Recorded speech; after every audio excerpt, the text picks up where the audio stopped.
గతంలో fee reimbursement చేయలేదు అధ్యక్ష. గత ప్రభుత్వం నా సెకండ్ ఇయర్ లో ఉండగా నాకు ఫుల్ రీఎంబర్స్మెంట్ పడలేదు.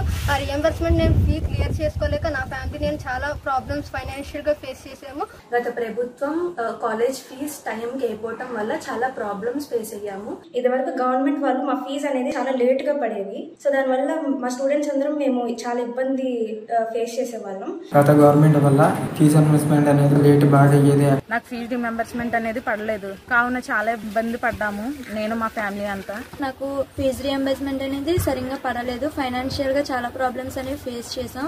కానీ ఈ ప్రభుత్వం college fees direct college account వేయటం వల్ల చాలా యూజ్ అయింది.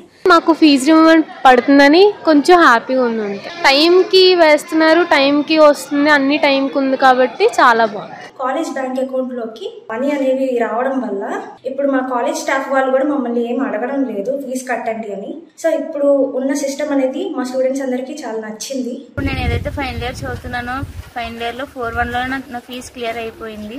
ఫీజు రియంబర్స్మెంట్ అనేది నాకు ముందే పడింది. ఈ ప్రభుత్వం నాకు ఫుల్ రియంబర్స్మెంట్ కంప్లీట్ చేసింది. ఫుల్ ఫీజు రియంబర్స్మెంట్ అనేది వేయడం జరిగింది. ఇప్పుడు గవర్నమెంట్ వల్ల మాకు అన్ని కాలేజీ అకౌంట్ లో పడిపోతున్నాయి. దీనికి కారణం నారా లోకేష్ గారు. నారా లోకేష్ గారికి ధన్యవాదాలు తెలియజేస్తున్నాను. శ్రీ నారా లోకేష్ గారికి నా ధన్యవాదాలు. నారా లోకేష్ గారికి నా ధన్యవాదాలు. ఎడ్యుకేషన్ మినిస్టర్ అయిన లోకేష్ గారికి నేను ధన్యవాదాలు తెలియజేసుకుంటున్నాను. ఎడ్యుకేషన్ మినిస్టర్ నారా లోకేష్ గారికి ధన్యవాదాలు.